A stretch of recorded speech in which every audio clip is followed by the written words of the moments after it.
Bear was someone that the army would have to face after all. Henri Destro didn't think their chances looked all that bright at that moment.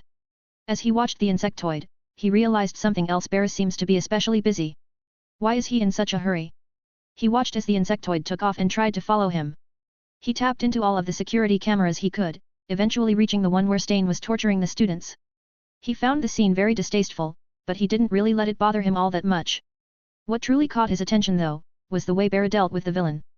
Well, it didn't really bother him, rather, it pleased him. He recorded the footage of Bear ripping a villain's arm off and throwing him through a building. The camera, unfortunately, didn't register any sounds. But he could tell that Bear wasn't exactly being kind to the villain, just by the expression of said villain. He then watched as Bear took all of the injured and flew off, leaving the dying villain behind. Destro almost couldn't help the mischievous smile that reached his lips. Releasing this to the press might help us in the long run. But it also might not. He was contemplating what to do with the video that was currently in his possession. On one hand, this video would certainly harm Bear's reputation a bit. But, at the end of the day, it wasn't going to do much to Bear himself. But it would make the people more skeptical about the way all heroes treat villains. There were already many similar cases. And, making this video come to light would certainly weaken the trust that civilians have in heroes, at least slightly. What exactly was the problem then?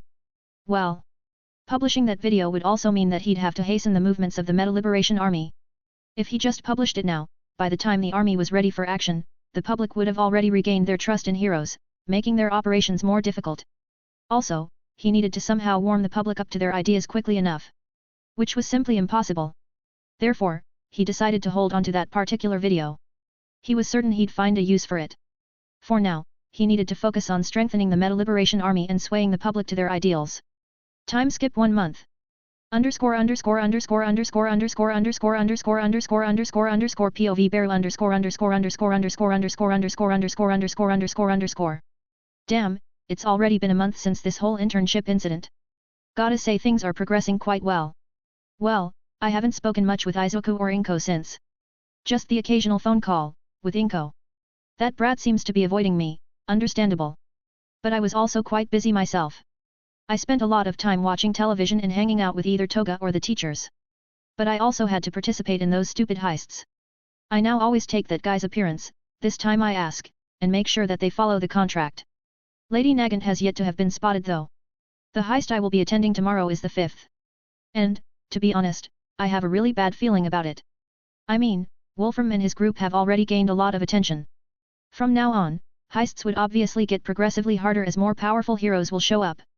At the last 3 heists, there was no one of notice. I didn't run into that rabbit hero again, and, I don't really mind.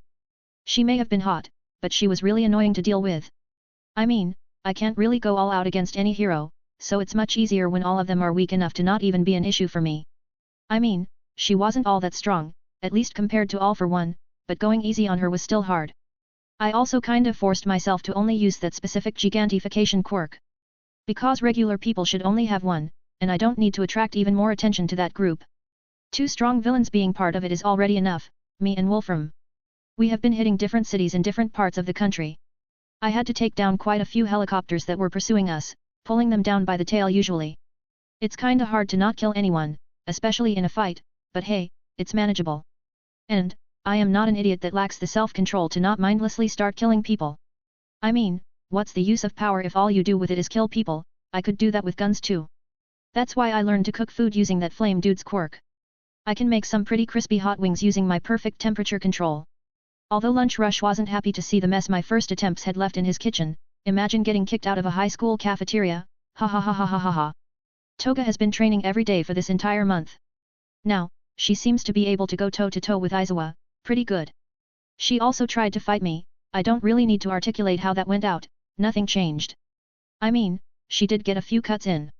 Even with me holding back, I was still able to punch her unconscious, I felt bad afterwards though. I also managed to get Recovery Girl's quirk. It was an amazing adventure that saw me. Well, I just kinda asked for a bit of hair. She didn't even question what my deal was, she just kinda gave me a strand and told me to leave her alone. Mission accomplished successfully. I've already used it a whopping 1 time. Apparently, using it on an exhausted target is kinda dangerous, might kill them, so I couldn't even heal Toga properly. Thankfully, I stopped immediately and took Toga to the clinic. Where, you guessed it, Recovery Girl caned me again.